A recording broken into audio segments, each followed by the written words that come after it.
Thank you all. Thank you, Caroline, for that. These lights are, in fact, very bright. I want to thank you all for being here for what is a particularly special night. This is the 10th year that we have given the David Carliner Public Interest Award.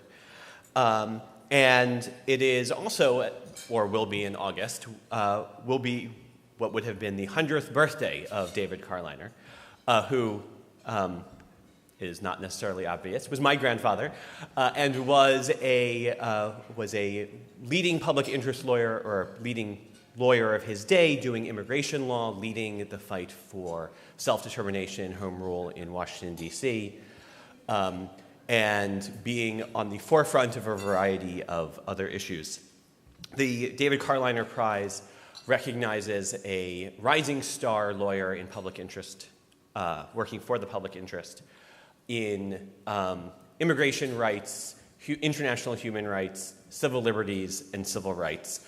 Someone who is 7 to 12 years out of law school. So tonight it is my pleasure first to recognize the finalist for this year's David Carliner Prize, Tom Smith, who is the executive director of Justice at Work in Boston, an innovative organization giving legal support to low-wage workers and their organizations as they organize for power. I used organize 3 times in that sentence.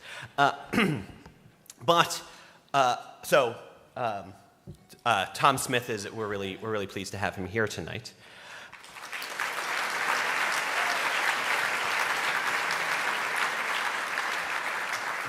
And we are especially excited to honor, for the first time this year, 2 winners who are sharing the prize because they are the co-founders and co-directors of the Youth Sentencing and Reentry Project in Philadelphia. Joanna Visser Adjoian, who could not be here today, and Lauren Fine, who is here today and will come soon. But before I let her say hello to you, I will introduce her by just noting how I spent a lot of time on the train down tonight, this afternoon, trying to come up with kind of a pithy and short way of talking about the cruelty of this country. And I had a hard time kind of summarizing it, starting from our sort of twin crimes that we are based on in this country, and ending with promoting a torturer to lead the CIA, and of course, our president, who glories in the very idea of cruelty. But in particular, what Joanna Visser Adjoian and Lauren Fine fight against is a almost uniquely American form of cruelty, which is locking away children in cages and telling them that they will die there. This is, as I say, a particularly American form of cruelty. We are the only country in the entire world that has not ratified and joined the Convention for the Rights of Children. Philadelphia, where they are based, in Philadelphia is where 10% of all juvenile lifers in the world were sentenced in one American city. As you know, probably, the Supreme Court, happily, in a series of cases over the past decade, has ended juvenile life without the possibility of parole. And while that is something we should celebrate and be happy about and solves a terrible problem, it also creates problems, which is to say, what do you do with people who, as children, were told that they would die in prison, who were locked away forever? So what Joanna Visser Adjoian and Lauren Fine did was found the Youth Sentencing and Reentry Project, which does 3 things at both ends of the horror of youth incarceration. One is they work with people who are often no longer youth, who were incarcerated as youth, they listen to them, they help them advocate for themselves in sentencing and in parole hearings. They listen to formerly incarcerated people and follow their leadership in the community. They train graduate students in social work and law to help students who are incarcerated or who are likely to be incarcerated. And they represent youth as they are going through the criminal justice system, 92% of their clients avoid going into adult prisons. And the last...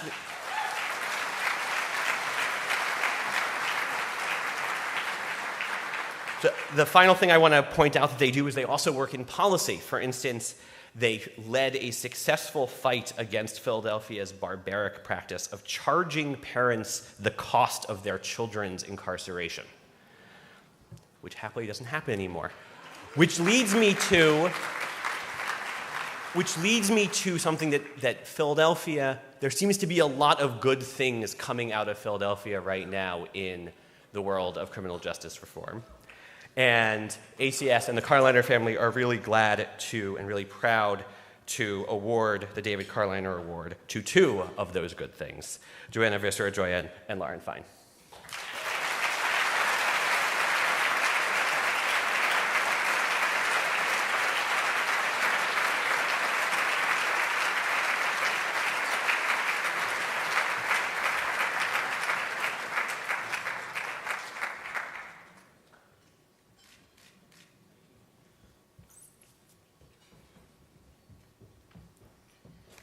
So thank you so much, Jacob, and I'm going to do a really annoying lawyer thing to start out because I think this is an important point. I'm going off script, which I also shouldn't do, but we actually have not abolished life without parole for children in this country. We've abolished mandatory life without parole, so in my home state of Pennsylvania and in Philadelphia today, children are still actually being sent to die in prison, and I just think that bears us all sort of thinking about and contemplating in this room.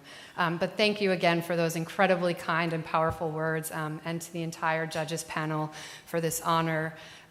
To say that this is overwhelming and humbling would be an incredible understatement, so I'm just deeply grateful to the entire Carliner family for making this possible.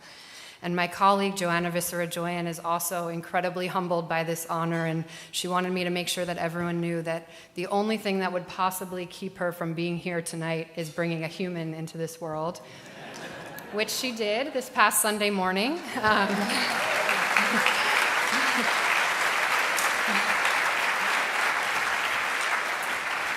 So I very humbly accept this award in her name, as well as Zadie Lee Adjoian, her new daughter, who I'm sure will be a social justice warrior just like her mother in a very short period of time. So accepting this award in front of a room full of legal luminaries and students, lawyers and policymakers, people who are dedicated to creating change, makes me feel many different things, but most of all, it makes me feel incredibly grateful for so many different communities of people who made it possible for me to be here today.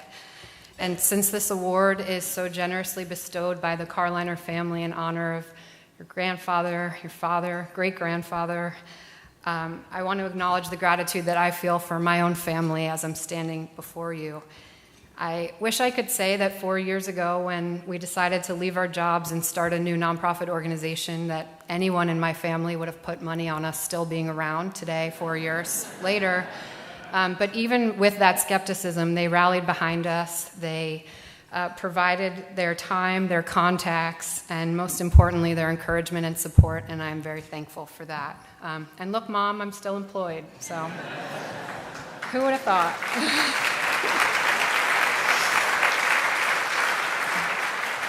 I'm also incredibly grateful to the community of mentors, professors, supervisors, colleagues who created a path for me, weed-whacked it, guided me down it, fanned and fed me as I tried to walk behind them, and they have really shown me what it means to work toward equity and justice with this perfect combination of irreverence and sense of humor and tenacity.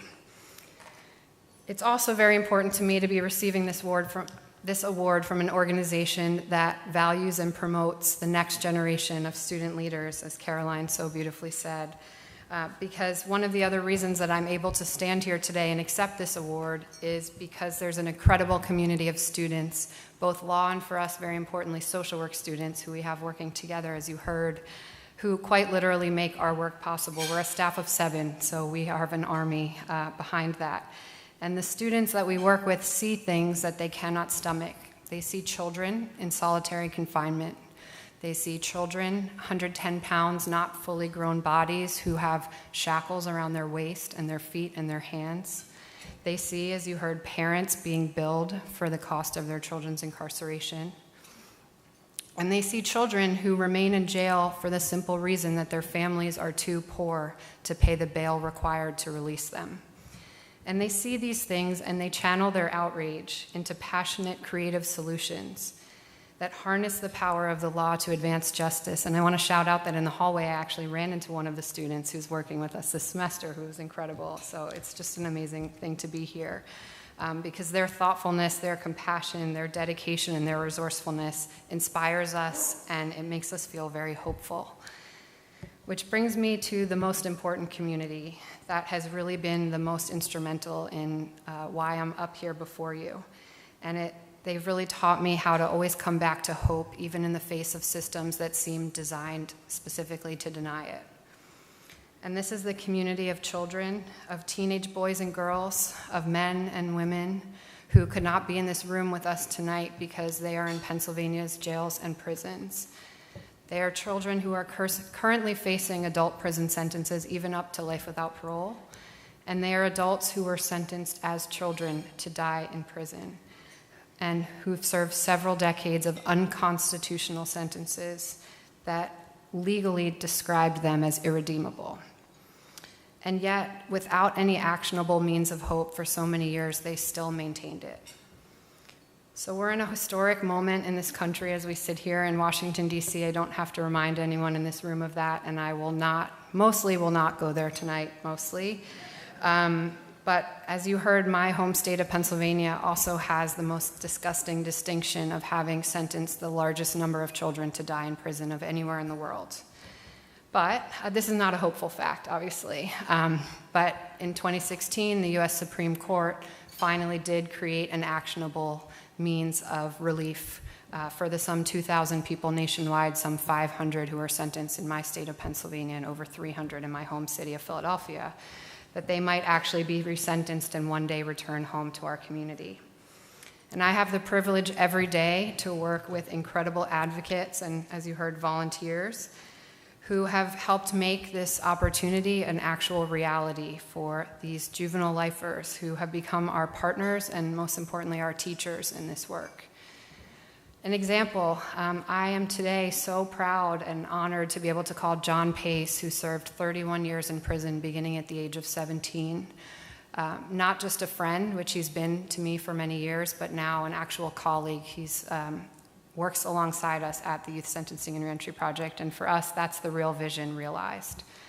I've also had the opportunity to go to take men like Charlie, who served 36 years in prison beginning at the age of 16 for his very, very limited role in an armed robbery that went bad. I was able to take him to the home of Amir, who's a 17-year-old who was having trouble making good decisions. And it was an opportunity for Charlie to teach and to heal, and for Amir to learn and to grow, and for all of us collectively to think differently and create a criminal system that more closely resembles justice.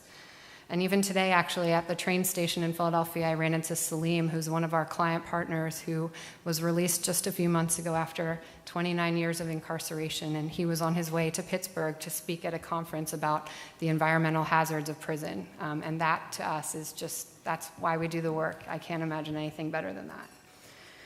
At YSRP, as you heard, our goal is to shine a light on the humanity of each of the children and each of the now adult men and women who were, again, legally deemed irredeemable. And to remind our courts and our community, in the words of one of my heroes, Brian Stevenson, that each of us are more than the worst thing we have ever done. David Carliner paved the way for this work with his righteous indignation in the face of injustice and the incredible advocacy that was born out of it.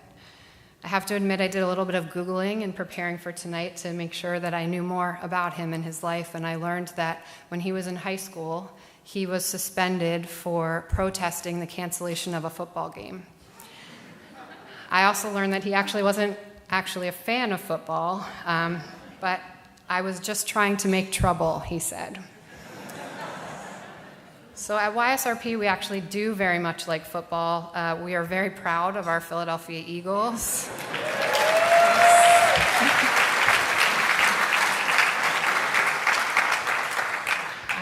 This in DC, who would have thought? It's great. And leaders like Malcolm Jenkins, Torrey Smith, even though he's no longer on our team, and Chris Long, who are obviously amazing players. I don't have to remind you, we won the Super Bowl this past year. Thank you. But, you know, they're amazing players, and they're also incredible advocates for civil rights. But more importantly than both of those things, they are change agents who actually show up. They learn and they contribute in our community. So even if he didn't particularly like football, I would like to think that David Carliner would be supportive of the civil rights work that so many of the players, including and at the foremost our Philadelphia Eagles, are engaging in. They're making trouble, not in service of their sport or their paychecks, but in order to shine a light on injustice and on moving our communities forward. And that's what we do at YSRP, and that's what ACS and an award bearing David Carliner's name stand for. So I'm incredibly grateful for this recognition of our troublemaking, and I accept this award on behalf of Joanna and Zadie, and on behalf of the many troublemakers that I feel very lucky to work with every single day. So thank you.